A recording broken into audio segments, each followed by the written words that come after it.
Bersamamu ya Tuhan, hanya bersamamu Tuhan.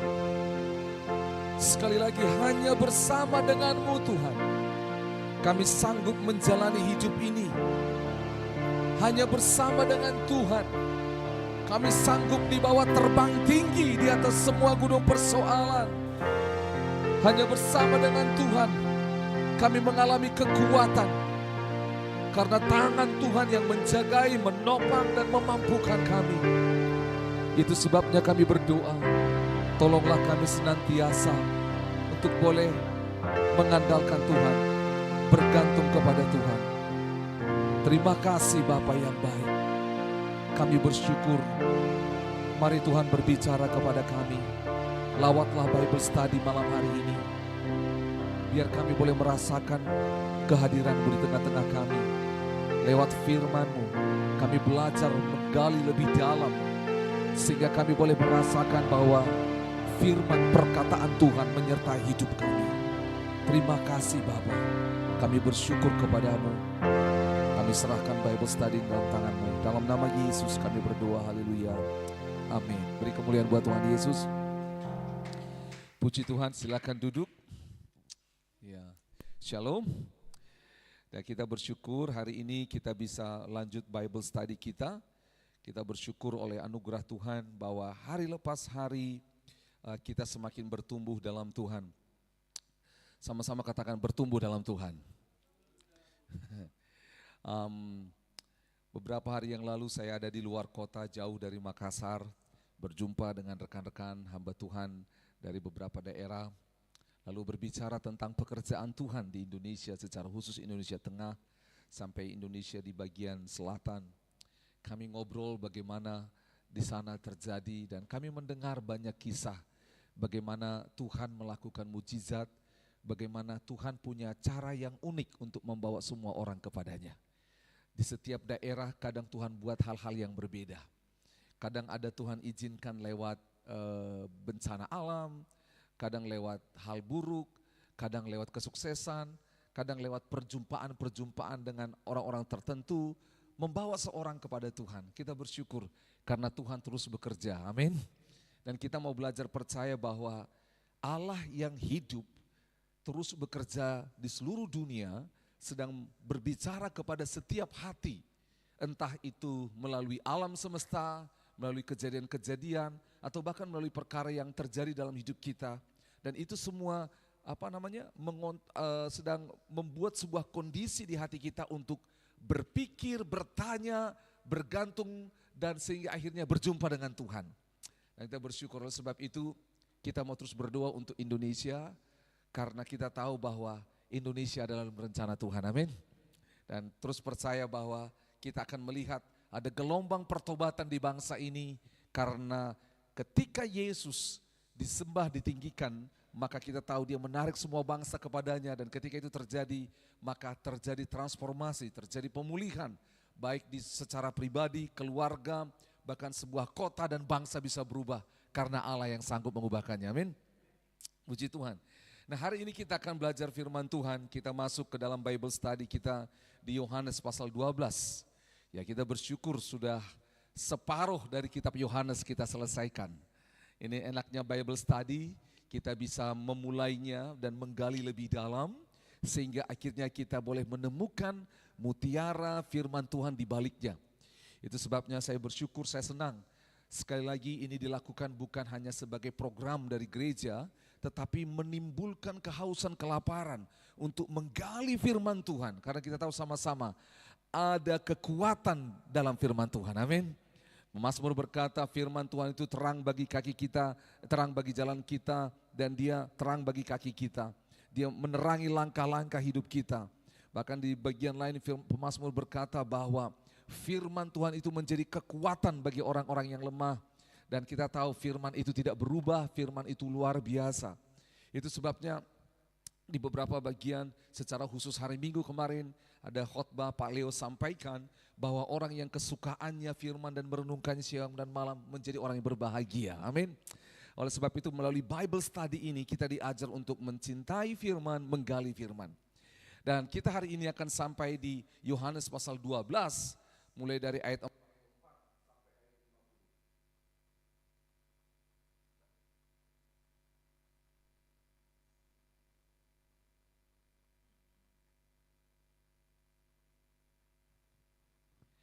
Yohanes 12 ayat 44 sampai ayat yang ke-50. Kita akan bahas ini sedikit tetapi sangat dalam. Sebelum kita baca, Bapak Ibu Saudara, saya mau berikan konteks dulu mengenai latar belakang daripada firman Tuhan ini. Mengenai bagaimana Yesus mengajarkan tentang banyak hal di dalam Yohanes pasal 12, dia diurapi di Betania, dan itu bagian terakhir dari hidupnya. Lalu Yesus dielulukan di Yerusalem, dia menuruni Yerusalem dan semua orang menyambut dia dan berseru Hosana, Hosana. Dan itulah terakhir kali Yesus berbicara tentang kematiannya. Kita tahu bahwa beberapa minggu yang lalu bulan lalu ketika kita belajar Bible Study terakhir bicara tentang nyawa. Seperti biji gandum yang jatuh ke tanah dan mati dan menghasilkan banyak buah. Itu bicara tentang cara Yesus mati dan apa dampak dari kematiannya.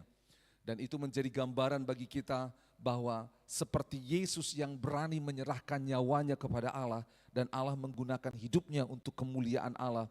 Demikian kita bisa meniru gaya hidup Yesus.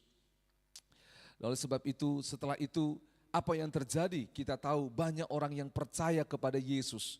Banyak orang percaya kepada Yesus. Nah, background dari kisah ini berlanjut karena ini adalah pengajaran Yesus terakhir. Yohanes 12 ini adalah kali terakhir Yesus muncul depan umum untuk mengajar. Karena setelah ini Yesus muncul di depan umum bukan untuk mengajar lagi, tetapi muncul di depan umum untuk dia disalibkan. Ingat baik-baik. Itu sebabnya Yohanes 12 ini penting. Yohanes 12 ini penting. Supaya saudara boleh menangkap keseluruhan, saya akan ajak mulai membaca dari ayat 37 sampai ayat yang ke-50. Saya tidak akan jelaskan sangat banyak di ayat 37-nya sampai ayat yang ke-43, tetapi kita perlu baca. Mari bangkit berdiri sama-sama. Kita baca, mengapa orang Yahudi tidak dapat percaya, kita baca sama-sama. Yohanes 12 dari 37 dulu. 1, 2, dan 3. Dan meskipun Yesus mengadakan begitu banyak mujizat di depan mata mereka, namun mereka tidak percaya kepadanya. Supaya genaplah firman yang disampaikan oleh Nabi Yesaya. Tuhan, siapakah yang percaya kepada pemberitaan kami? Dan kepada siapakah tangan kekuasaan Tuhan dinyatakan? Karena itu mereka tidak dapat percaya, sebab Yesaya telah berkata juga, Ia telah membutakan mata dan mendegilkan hati mereka, supaya mereka jangan melihat dengan mata dan menanggap dengan hati, lalu berbalik, sehingga aku menyembuhkan mereka. Hal ini dikatakan oleh Yesaya, karena ia telah melihat kemuliaannya dan telah berkata-kata tentang dia.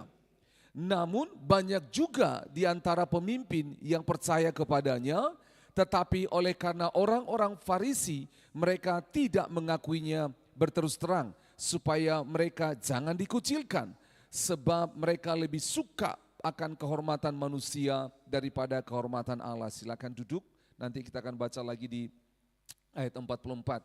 Setelah Yesus diululukan, lalu dia memberitakan tentang kematiannya. Lalu Yesus bersama dengan murid-muridnya, dia melihat orang banyak di sana.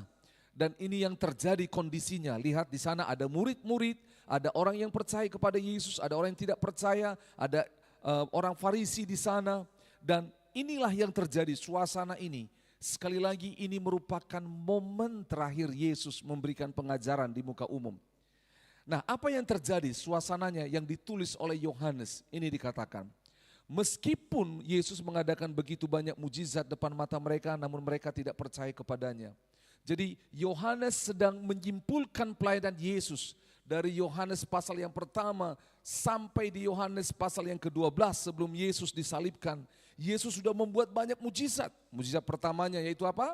Mengubah air menjadi anggur. Dia terus menyembuhkan, membangkitkan orang mati. Sebelumnya ini kita belajar tentang siapa yang dibangkitkan? Lazarus. Banyak orang percaya kepada mereka, tapi kita tahu percaya mereka sementara.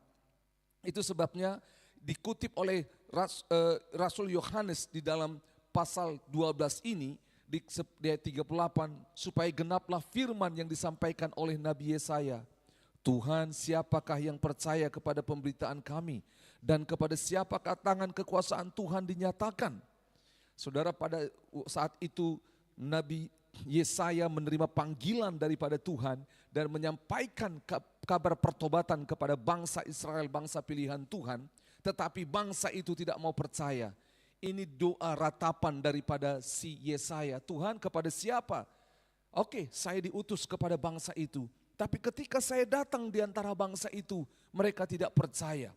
Lebih lagi, ayat 39, karena itu mereka tidak percaya sebab Yesaya telah berkata juga, Ia telah membutakan mata mereka, mendegilkan hati mereka, supaya mereka jangan melihat dengan mata dan menanggap dengan hati, lalu berbalik sehingga aku menyembuhkan mereka. Saya perlu gali ini sedikit. Saudara, sebelum saya bertobat dan mengenal firman Allah, waktu saya baca ayat 40 ini, saya protes sama Tuhan. Coba ya, kalau kita baca ini tanpa pengertian, Tuhan membutakan mata orang, Tuhan mendegilkan hati orang, Tuhan membuat supaya orang tidak melihat dengan mata, tidak menanggapi hati, Tuhan membuat orang tidak mau berbalik, Tuhan gak mau menyembuhkan mereka. Betul? Tanpa pengertian, kalau kita baca ini kita akan bilang, kejam banget ini Tuhan. Harusnya kan Tuhan mencelikan mata, betul ya? Harusnya kan Tuhan membukakan hati. Harusnya kan Tuhan membuat orang berbalik. Harusnya kan Tuhan menyembuhkan mereka. Tetapi Rasul Yohanes mengambil ayat ini karena dia melihat pengalaman yang dialami oleh Nabi Yesaya. Ini diambil dari kitab Yesaya. Mengapa sampai Yesaya mendapatkan ayat ini dari Allah pada zamannya? Karena sebelum Yesaya memberitakan kabar baik, kabar pengampunan kepada bangsa Israel dan kepada bangsa-bangsa, dia berjumpa dengan kekudusan Tuhan. Dia lihat Tuhan itu begitu kudus, Tuhan itu begitu agung, Tuhan itu begitu mulia. Sehingga dia jatuh tersungkur, kita baca itu sama-sama di Yesaya pasal 6. Waktu dia mendapat panggilan Tuhan. Sampai Yesaya berkata apa? Celakalah aku, manusia celaka aku. Aku dikatakan apa? Najis bibir, gitu loh. Dia melihat kemuliaan Tuhan. Dia melihat kebesaran Tuhan. Nah, Yesaya sedang memikirkan tentang kekudusan, kebesaran, kemuliaan Tuhan. Lalu dia katakan kepada bangsa itu. Dia katakan kepada bangsa itu seperti ini. Contoh, dia katakan kepada bangsa itu, lihat kebesaran Allah. Lihat kekudusan Allah. Jangan bermain-main dengan kekudusan Allah. Jangan bermain-main dengan kuasa penghakiman daripada Allah. Itu yang Tuhan sampaikan. Karena Yesaya sudah melihat kebesaran Tuhan. Yesaya itu seorang nabi, dengan kekudusannya dia melihat Tuhan, dia masih merasa dia apa? Kotor, najis. Bayangkan, apalagi bangsa ini. Nah, maksud daripada ini adalah karena bangsa yang diberikan Injil kabar baik kepada mereka, oke, kami bertobat, berbalik kepada Tuhan, tapi habis itu meninggalkan Tuhan. Itu terjadi berulang-ulang. Bahasa hari ini tobat dan kumat. Itu terjadi berulang-ulang. Allah tidak suka seperti ini. Itulah yang dimaksud dengan ayat ini. Sehingga aku menyembuhkan mereka. Tuhan ampuni, tapi mereka berbalik lagi dari hidup daripada Allah dan menyembah dewa-dewa lain. Ketika mereka mengalami hal yang berat, tekanan, mereka berseru kepada Allah. Allah selamatkan mereka. Setelah mereka selamat, setelah mereka menang, mereka beribadah lagi kepada Allah-Allah lain. Itu terus terjadi. Itu sebabnya Allah, konteks dari ayat 40 ini, Allah tidak mau pertobatan yang pura-pura. Allah tidak mau. Jadi makanya Yesaya berkata di 41, hal ini dikatakan oleh Yesaya karena ia telah melihat apa? Kemuliaannya. Karena dia lihat kemuliaan, kekudusan, kebesaran Tuhan. Jangan main-main gitu loh. Nah, oleh sebab itu mengapa Yesaya sampaikan, Rasul Yohanes kembali diilhamkan oleh Allah firman Tuhan ini. Karena sejak pelayanan Yesus banyak orang dikatakan percaya. Tapi kembali lagi ke hidup yang lama. Ini mirip dengan kejadian di perjanjian lama. Itu sebabnya Allah mau menegaskan kalau pada Allah itu harus sungguh-sungguh. Tapi kita bersyukur, dikatakan ayat 42, namun banyak juga di antara pemimpin yang percaya kepadanya. Tapi oleh karena orang-orang Farisi mereka tidak mau mengakuinya berterus terang supaya mereka jangan apa? Dikucilkan, sebab mereka lebih suka pada kehormatan manusia daripada kehormatan Allah. Nah ini, jadi yang pertama itu namanya bertobat pura-pura. Bertobat hari ini, kumat lagi. Tapi ada yang kedua, mereka bilang percaya, tapi mereka diam-diam. Percayanya mereka ini karena tanda kutip, kalau kami aman kami percaya. Mereka menjadi secret believer, orang percaya yang tersembunyi. Tetapi mereka tidak berani mengakui iman mereka kepada Allah di depan banyak orang dan mereka tidak mau bayar harga. Nah seperti ini, tidak mau bayar harga, mereka takut dikucilkan, mereka lebih senang pada kehormatan manusia. Ini bukan pertobatan, ini bukan pertobatan. Karena pertobatan itu kita harus berani bayar harga ikut Tuhan. Katakan amin. Bukan konyol tapi berani bayar harga. Nah, itu sebabnya ketika kita bertobat seperti Yesaya melihat Allah dalam kemuliaannya dan dia akhirnya menghormati Allah lebih daripada manusia. Beda dengan orang-orang Farisi di sana, beda dengan para pemimpin-pemimpin golongan agama di sana yang percaya kepada Allah tetapi mereka tidak memberikan penghormatan yang lebih tinggi kepada Allah. Ini pertobatan yang palsu juga. Nah itu sebabnya konteks latar belakang inilah yang membuat Yesus ketika melihat orang banyak ini kondisi orang banyak yang Yesus ajar. Dan inilah pengajaran Yesus yang terakhir sebelum dia disalib. Dia ngomong di ayat 44 ini. 44 sampai 50 ini adalah pengajaran Yesus di depan umum sebelum dia masuk kepada prosesi penyaliban. Dia ngomong di ayat 44. Tetapi Yesus berseru katanya, barang siapa percaya kepadaku, ia bukan percaya kepadaku, tetapi kepada dia yang telah mengutus aku. Nah saudara, kita baca lagi di ayat 45.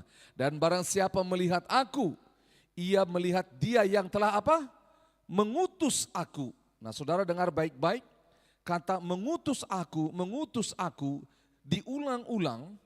Dan ketika kita melihat hal ini tanpa melihat konteks Yesus sebagai nabi, maka kita maka kita akan menjadi salah faham.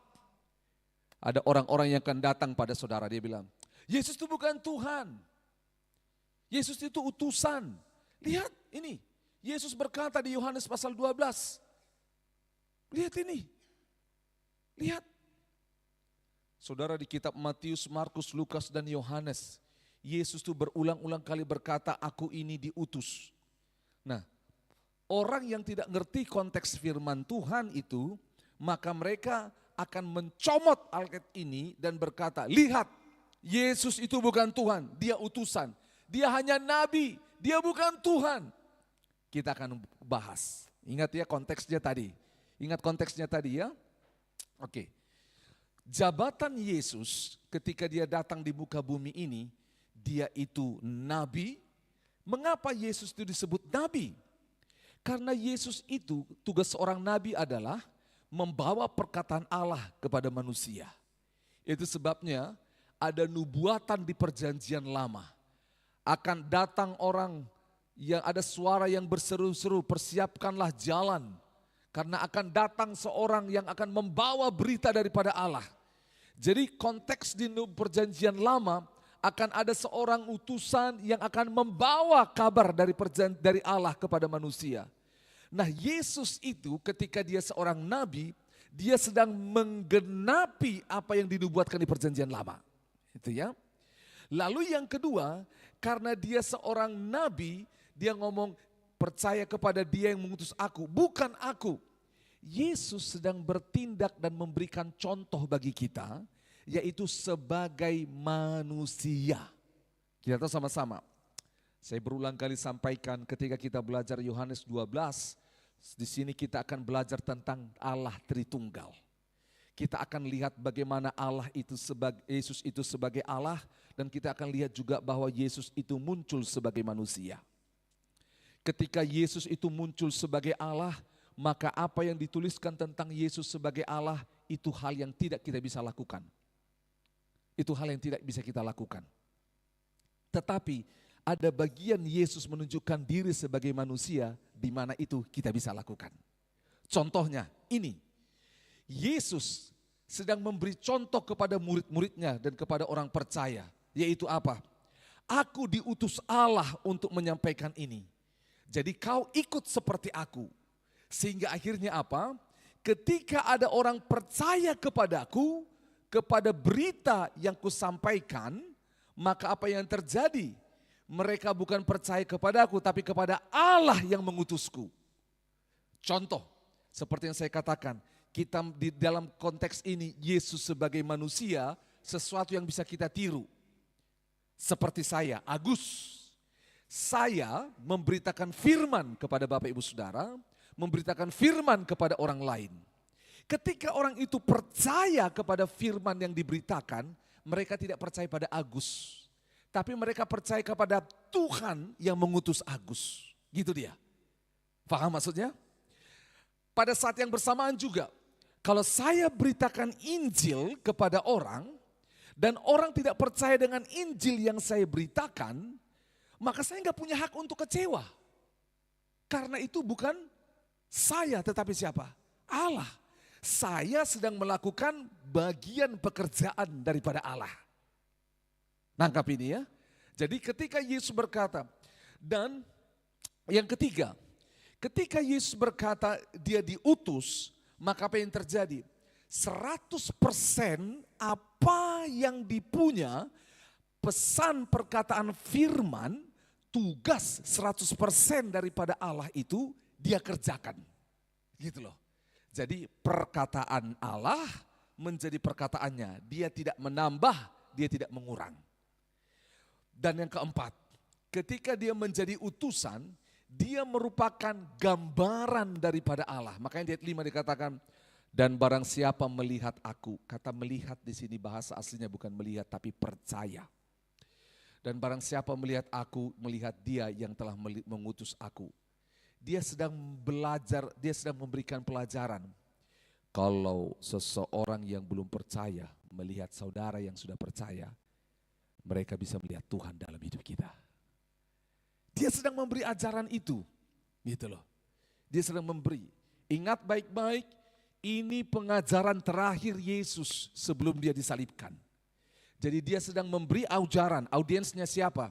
Ada para murid, ada orang yang sudah percaya, ada yang tidak percaya, ada yang percaya diam-diam.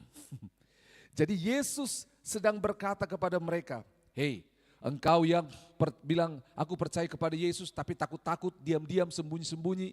Karena apa? Orang Farisi pada waktu itu melihat Yesus sebagai apa? Hanya nabi, hanya utusan. Yesus ini kan manusia, kita tahu orang tuanya, betul? Mereka mikir, makanya Yesus berkata, dengar, kalau engkau hanya melihat aku sebagai manusia, engkau tidak percaya kepadaku, tapi kepada Allah yang mengutus aku. Jadi itu konteksnya. Jadi kalau engkau gak bisa melihat aku, lihatlah Allah yang mengutusku. Yang mengutus aku, dia bisa buat mujizat, bikin air menjadi anggur, bikin mujizat, mencelikan mata orang buta, membuat orang yang lumpuh berjalan, membangkitkan orang yang mati. Kalau engkau tidak terima aku sebagai nabi, sebagai Allah, lihat yang mengutus aku, yaitu Allah. Aku nabi, tidak ada nabi yang bisa mengerjakan semua hal besar ini. Nabi-nabi di perjanjian lama berhenti dan mereka selalu meminta Allah demi nama Allah, tapi Yesus tidak. Perkataan Yesus seperti perkataan Allah. Jadi sebabnya Yesus sedang menolong orang-orang yang takut, yang sembunyi itu. Kalau engkau takut, percaya kepada Allah karena aku yang ditolak oleh orang-orang Farisi ini, percayalah kepada Allah yang mengutus aku. Itu konteksnya. Jadi ketika dikatakan Yesus sebagai sang utusan, sebenarnya itu untuk menolong dua hal. Yang pertama, menolong orang-orang percaya di situ yang selama ini bersembunyi dan takut ketika mereka percaya kepada Yesus. Karena orang Farisi berkata, Yesus itu bahkan dikatakan di pasal sebelumnya, Yesus itu sedang tanda kutip menghina Allah atau menghujat Allah. Saudara masih ingat bagaimana Yesus berkata, rubuhkan bait suci ini dan aku akan membangunnya dalam 3 hari. Wah, siapa engkau? Nenek moyang kami bangun ini 46 tahun. Gitu loh. Dan Yesus berkata banyak hal. Yesus berkata tentang dia yang lebih besar daripada Musa. Dia lebih besar daripada nenek moyang pada zaman dahulu, Daud, Abraham. Siapa engkau? Lalu ketika Yesus memberi pengampunan, dia berkata, di dunia ini anak manusia berkuasa untuk mengampuni. Wow, semua orang Farisi berkata, hanya Allah yang punya kuasa untuk mengampuni. Oleh sebab itu semua orang Farisi itu marah dan mereka berkata, blasfemi. Mereka berkata, ini penghujatan. Penghujatan. Yesus dikenal sebagai penghujat. Nah, kondisi ini melatar belakangi Yesus berkata apa? Itu sebabnya di Rasul Yohanes mengambil kutipan di dalam kitab Yesaya. Yesaya sebagai seorang nabi, sebagai seorang apa? Utusan. Gitu loh. Sama dikatakan, hai bangsa Israel, hai seluruh dunia.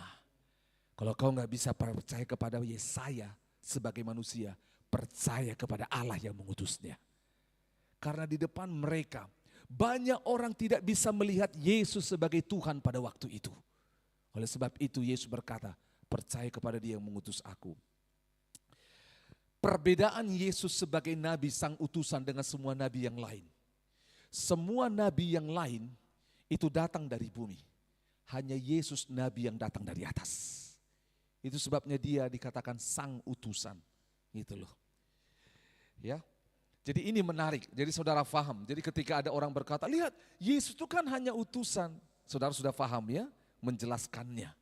Yaitu konteks untuk kita bisa belajar meniru teladan Yesus. Ingat, ini pengajaran Yesus. Karena apa? Saudara lihat, berulang kali di dalam kitab Injil, Yesus mengutus muridnya, betul? Yesus sedang memberi contoh. Lihat, seperti Bapa mengutus aku mengutus kamu. Jadi ingat baik-baik. Jadi Yesus, ingat, itu sebabnya kita perlu mengetahui firman Tuhan itu secara menyeluruh, bukan bagian-bagian tertentu.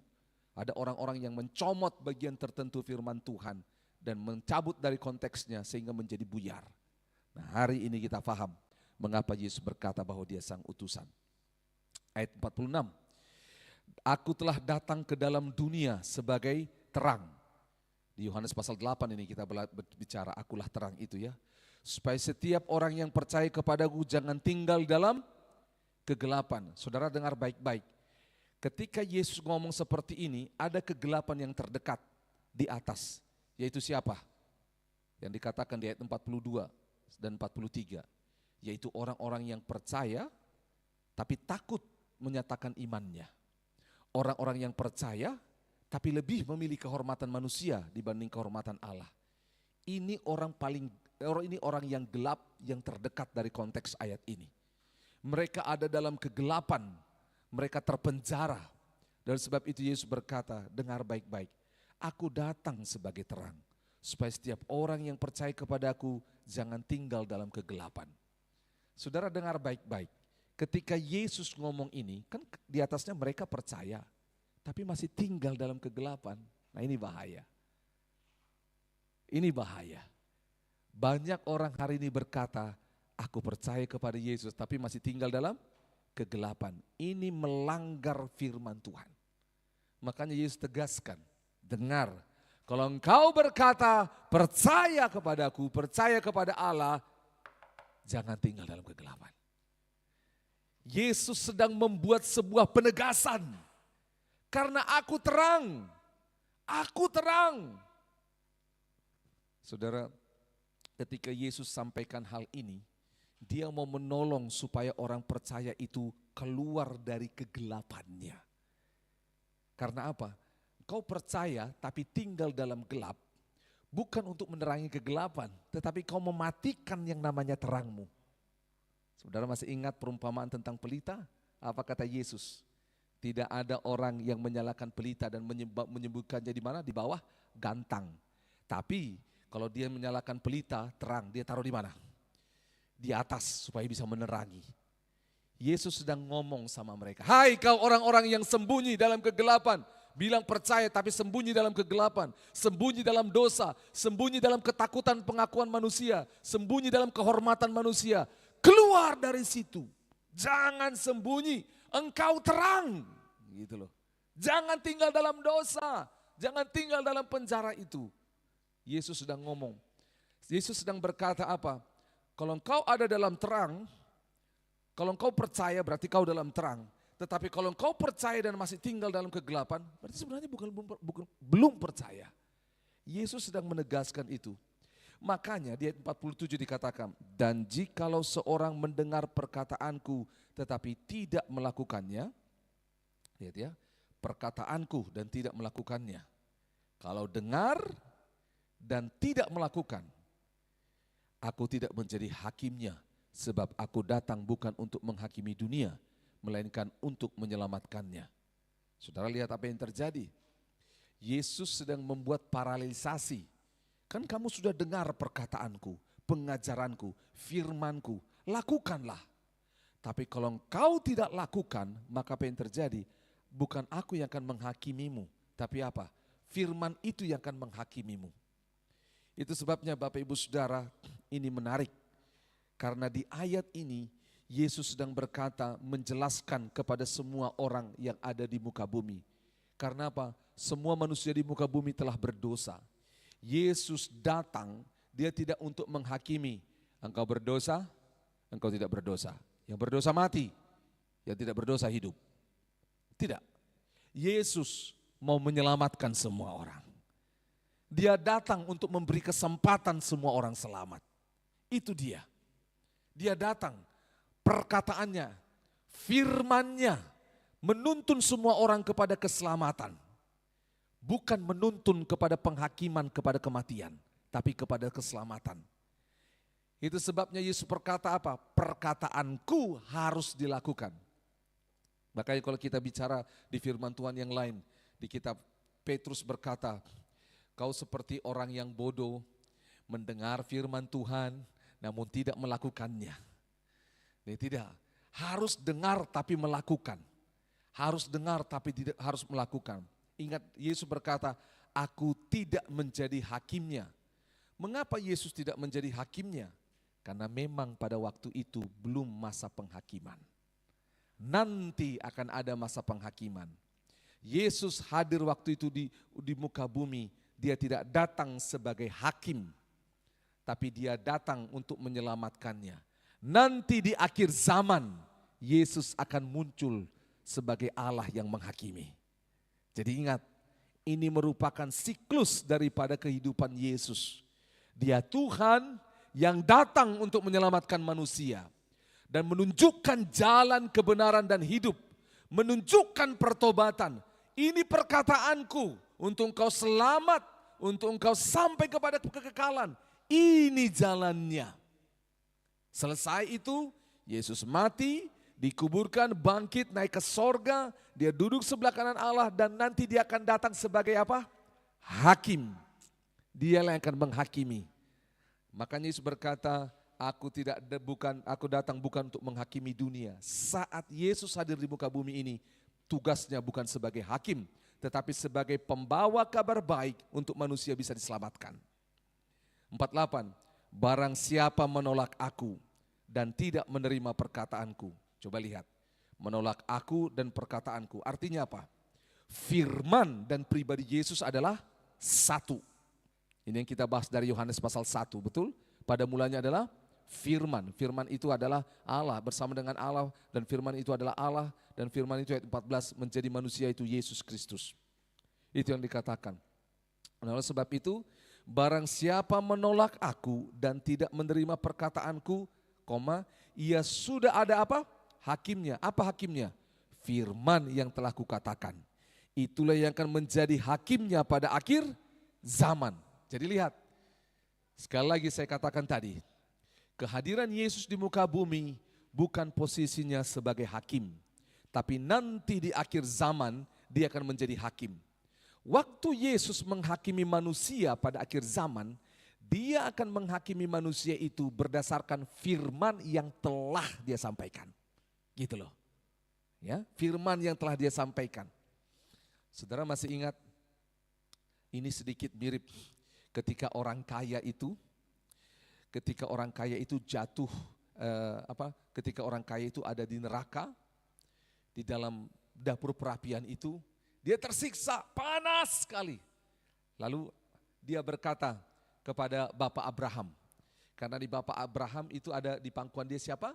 Lazarus, orang yang sakit itu, yang bukan Lazarus yang mati itu, tapi ini yang sakit itu loh, yang borok dan luka itu semuanya dan mati di pangkuan Abraham. Lalu dia berkata, Bapak Abraham, kirimkanlah seseorang dari dunia bawah ini kepada mereka, karena masih ada keluargaku yang hidup, betul? Supaya mereka bertobat. Apa kata Bapak Abraham? Tidak, pada mereka ada hakim. Yaitu apa? Taurat, firman Tuhan. Lihat, gitu loh. Jadi semua firman yang Bapak Ibu dengar, yang saya dengar, itu akan menjadi hakim kita pada akhir zaman. Itu sebabnya firman itu akan menjadi sesuatu yang menuntut hidup kita. Tapi kita tidak perlu menunggu akhir zaman. Saya beri contoh. Kata firman ini menjadi hakim pada akhir zaman, itu final. Tapi di muka bumi ini itu juga menjadi hakim kita. Contoh, saudara tahu firman Tuhan bahwa jangan mencuri, kita tahu. Dan firman ini menjadi hakim bagi kita. Ketika ada kesempatan untuk mencuri, maka firman ini menjadi hakim. Ada sesuatu di situ yang bisa kita curi, tapi firman berkata jangan mencuri. Saudara, mencuri atau tidak mencuri, hakimnya sudah ada, yaitu firman. Kalau firman Tuhan berkata jangan mencuri, berarti jangan dilakukan. Nah, apa yang terjadi kalau kita mencuri, padahal firman sudah berkata jangan mencuri? Maka firman ini akan menjadi hakim, yaitu apa? Engkau bersalah telah melanggar firman. Nah, itu maksudnya. Jadi firman itu menjadi hakim, menjadi guidelines, menjadi panduan. Saya nggak lakukan ini bukan hanya karena pemerintah, bukan karena ada orang lain lihat, tetapi karena firman itu menjadi hakim. Firman itu berbicara. Firman berkata, ampuni orang lain. Kita harus mengampuni orang lain. Jadi kalau ada orang yang bersalah sama kita, kita harus apa? Mengampuni. Tapi kalau kita tidak mengampuni, maka firman ini akan menjadi hakim. Karena engkau tidak mengampuni, apa kata firman Tuhan? Maka aku juga tidak mengampunimu.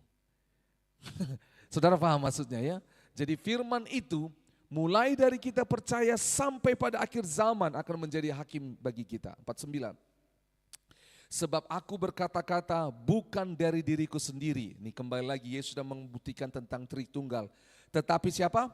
Bapa yang mengutus aku.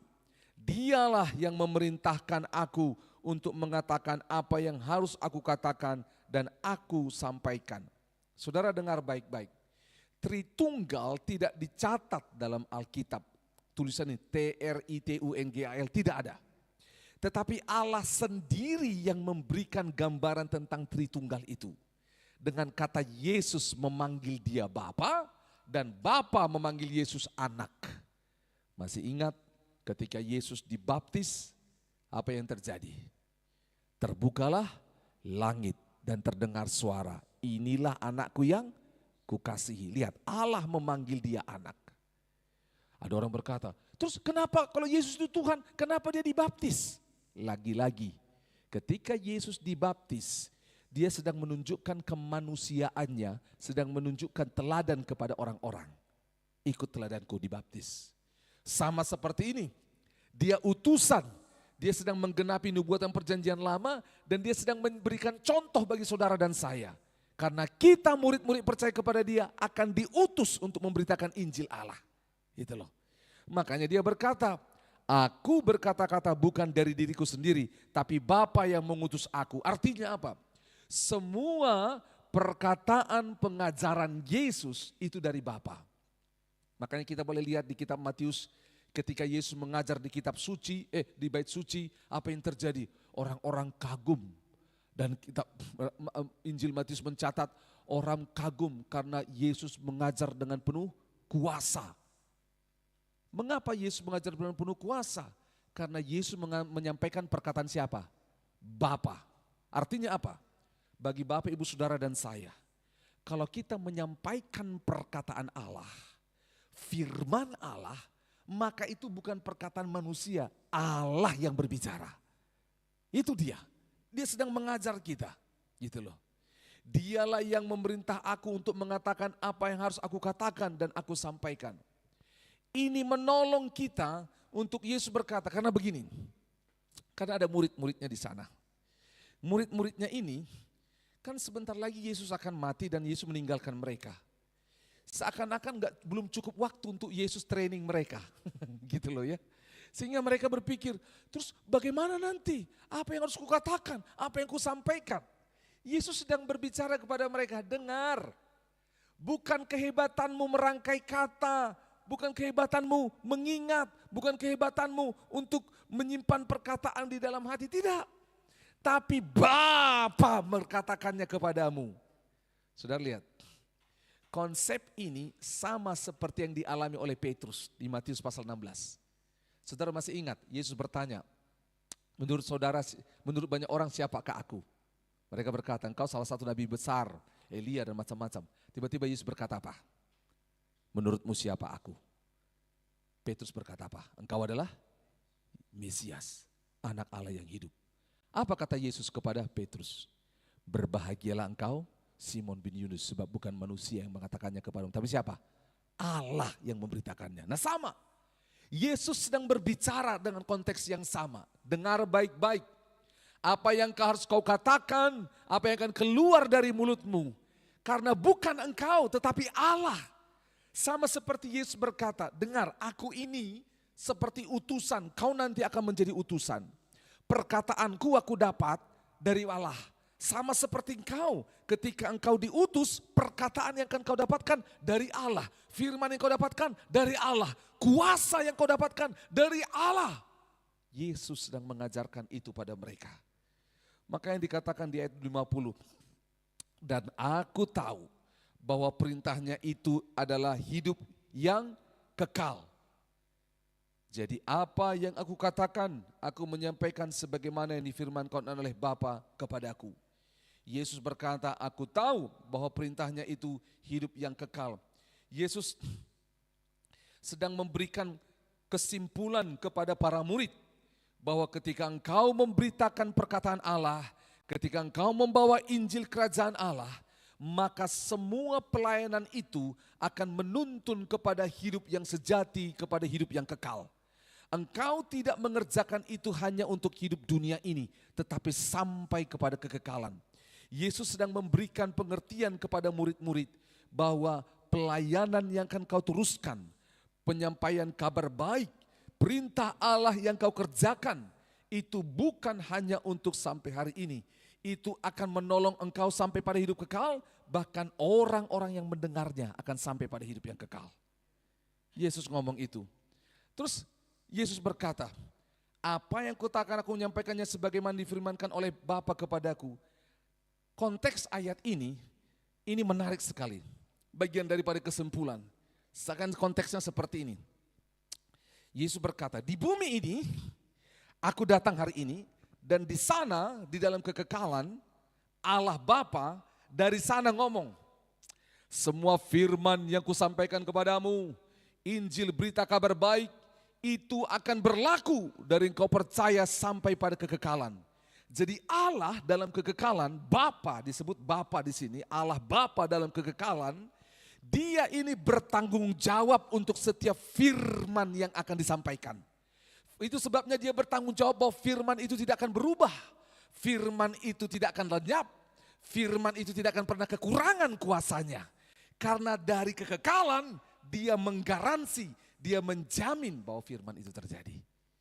Makanya ini menolong murid-murid itu, oh iya ya.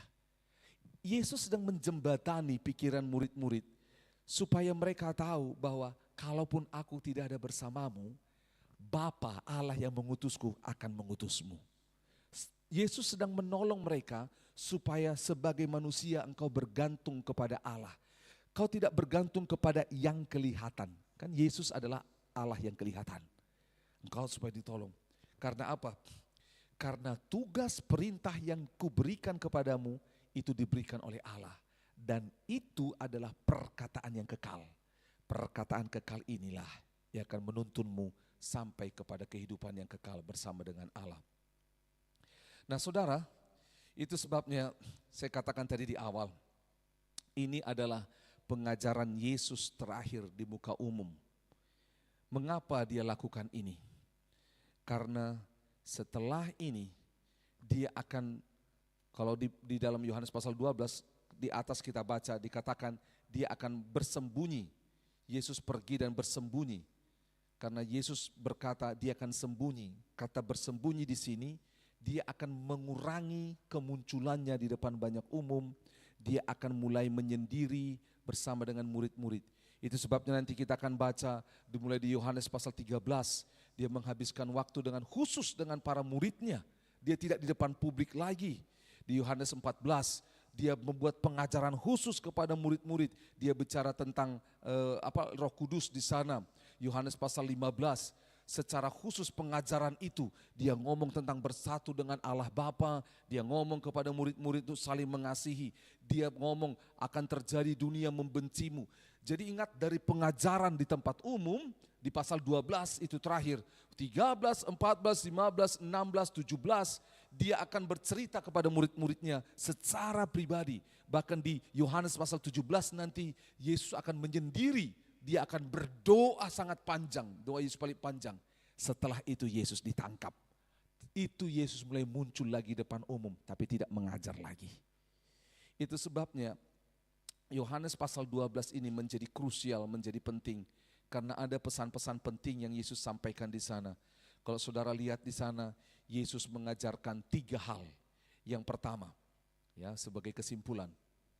Yang pertama, Yesus sedang menyampaikan tentang identitasnya. Sebagai Nabi sang utusan dan sebagai Allah. Nabi sang utusan untuk menggenapi nubuatan perjanjian lama. Dan yang kedua, untuk memberikan teladan kepada para murid. Karena mereka akan diutus sama seperti Allah mengutus, sama seperti Yesus mengutus murid-murid, Allah mengutus Yesus. Yang kedua tentang identitas, yaitu Yesus yang adalah Allah. Di sini dia sebutkan identitasnya, bagaimana perkataan Allah menjadi perkataannya. Yesus dan firman adalah satu, Yesus dan firman adalah sama, perkataan Allah adalah perkataan Yesus. Itu dia sedang tunjukkan identitas Allah. Yang kedua yang kita pelajari dari firman Tuhan ini, yaitu apa? Ketika kita ada di dalam pelayanan atau pemberitaan firman, maka apa yang terjadi? Kita sedang menyampaikan isi hati Allah, perkataan Allah, bukan perkataan manusia. Nah, karena itu perkataan Allah, maka orang yang mendengarnya bukan percaya kepada kita yang memberitakan, tapi kepada siapa? Allah yang mempunyai perkataan. Ingat, sehingga kita tidak punya hak untuk, pertama, ketika kita menyampaikan firman ada orang yang bertobat, kita tidak punya hak untuk sombong. Ketika ada orang sakit kita doakan dan dia sembuh, kita tidak punya hak untuk mencuri kemuliaan. Dan pada saat yang bersamaan, ketika kita mendoakan orang mati, tidak bangkit, orang sakit tidak sembuh, menyampaikan Injil mereka tidak percaya, kita tidak punya kesempatan juga untuk sakit hati, malu, minder, merasa bersalah. No, karena itu semua tanggung jawab siapa? Allah. Tanggung jawab kita adalah menyampaikan kabar baik, menyampaikan firman. Itu menolong kita untuk tidak terdistrak. Tapi jujur untuk poin yang kedua ini, seringkali itu mengganggu kita, betul? Kita kalau umpamanya orang mengalami jamahan Tuhan, percaya, dilawat Tuhan, kita yes, kita senang sekali. Tapi ketika seakan-akan pelayanan, dia enggak bertobat, dia enggak sembuh, kita terhakimi, betul? Saudara, Yesus ngerti perasaan itu. Itu sebabnya dia ajar sama murid-murid. Jangan bergantung pada perasaanmu, tapi bergantung kepada dia yang mengutusmu. Poin terakhir yang kita belajar dari sini, bahwa firman itu ada dua. Satu, firman itu menjadi hakim dan firman itu penuntun pada kekekalan. Itu poin yang ketiga. Firman menjadi hakim. Itu sebabnya perlu untuk kita hidup dalam firman Tuhan. Perlu untuk menyampaikan firman kepada orang lain. Karena firman itu akan menjadi hakim yang menolong mereka untuk hidup dalam kebenaran dan sekaligus mengingatkan mereka bahwa akan ada konsekuensi bila orang tidak hidup dalam kebenaran. Gitu loh. Paham maksudnya ya? Jadi firman itu menjadi hakim, menolong kita untuk hidup dalam panduan jalan kebenaran, namun pada saat yang bersamaan menolong kita untuk kita tahu bahwa ada konsekuensi, ada hukuman bagi orang yang tidak hidup sesuai dengan firman. Nah itu, banyak orang tidak mau terima ini. Mereka hanya mau firman menuntun hidup mereka, tapi mereka tidak mau firman itu menjadi hakim yang akan menghukum mereka ketika mereka tidak taat pada firman. Saudara harus tahu ini. Ini menolong untuk kita sungguh-sungguh hidup dalam Tuhan. Tapi yang kedua, firman itu juga akan menuntun kepada kekekalan. Allah sanggup menjaga firman itu karena apa? Bapa yang menyediakannya dari dalam kekekalan, dia mengukurnya, dia lihat. Ingat, kau hanya menyampaikan firman. Firman itu tidak akan pernah kehilangan kekuasaannya, firman itu tidak akan pernah kehilangan urapannya, firman itu tidak akan berubah. Akulah firman dari hidupmu sana sampai kepada kekekalan ini. Firman itu akan menuntun setiap orang yang mendengarnya sampai kepada kekekalan. Aku menjagai firman Tuhan itu untuk tidak berubah. Karena akulah firman dan aku yang memberi firman itu untuk kau sampaikan. Karena apa? Kalau firman itu diselewengkan, maka itu menjadi tidak setara atau tidak selaras dengan apa yang menjadi perintah Allah, maka nggak akan ada kuasanya. Gitu loh. Dan sebab itu saya berharap ini menolong kita semua. Saya tulis Bible study ini dengan salah satu cerita yang menarik. Ketika Golden Gate, jembatan San Francisco dibangun, maka apa yang terjadi? Jembatan San Francisco itu ketika dibangun banyak orang takut. Karena apa? Tinggi sekali, angin kencang, sehingga banyak orang jatuh. Dan ketika orang jatuh ada yang mati. Saudara tahu apa yang terjadi? Akhirnya pembangunan jembatan ini berhenti. Mengapa berhenti? Karena menelan banyak korban. Lalu datang seorang konsultan melihat kenapa orang berhenti. Orang takut mati, jatuh. Akhirnya apa yang terjadi? Konsultan ini sangat pintar. Dia bilang, baik, kita akan bikin jaring besi di bawah. Di bawah jembatan itu, di sekitarnya. Jadi kalau orang jatuh dari atas, mereka enggak langsung kena kepada benda di bawah. Entahkah batu, entahkah tanah, entahkah barang material, entahkah yang namanya laut. Mereka tidak. Mereka akan tertampung di mana? Di jaring itu. Di jaring, teng, gitu loh. Sehingga orang kerja, dia enggak akan takut karena dia tahu kalau dia jatuh, kalau dia salah, dia akan jatuh dan dia tidak akan mati. Tapi dia tersangkut di mana? Di jaring. Saudara tahu apa yang terjadi? Setelah jaring ini dibuat, menarik sekali. Semua karyawan yang bekerja, lihat ada jaring di bawah. Setelah jaring ini dibuat, tidak ada satupun karyawan yang jatuh. Menarik sekali. Jadi jaring itu dikatakan kalau engkau jatuh, jaring itu akan menjagamu. Tetapi karena mereka tahu jaring itu menjagaku, mereka kerja dengan segenap hati dan tidak ada yang jatuh. Alegori ini bisa menolong kita terhadap firman yang adalah hakim bagi kita. Karena firman yang adalah Yesus tidak untuk menghakimi kita tapi untuk menghidupkan kita. Jadi kalau datang firman Tuhan kepada Bapak Ibu Saudara, kepada saya, itu bukan untuk membuat kita mati, tidak untuk membuat kita jatuh, tapi untuk membuat kita tahu bahwa ada potensi dalam hidup ini kita jatuh. Tapi ketahuilah, firman yang akan menopang kita. Amin. Sekali lagi, dalam hidup ini ada potensi untuk kita jatuh. Ada peluang, ada masa di mana kita tergoda, kita hilang kendali dan kita jatuh dalam dosa. Tapi ketahuilah, firman itu menampung kita, menolong kita untuk kita tidak menjadi mati, tapi bertobat dan kita bangkit kembali, melanjutkan hidup. Saya berharap Bible Study malam hari ini bisa menolong kita untuk kita semakin terus bergantung kepada Allah, kepada firman yang hidup, supaya apa? Ketika kita hidup dalam firman, kita diutus oleh Allah membawa firman itu berdampak baik bagi hidup kita maupun pada orang-orang yang mendengarnya. Amin, kita berdoa. Kami bersyukur Tuhan Yesus untuk pelajaran terakhir ketika Engkau muncul di muka bumi sebelum Engkau disalibkan. Pelajaran terakhir ketika Engkau berbicara di depan umum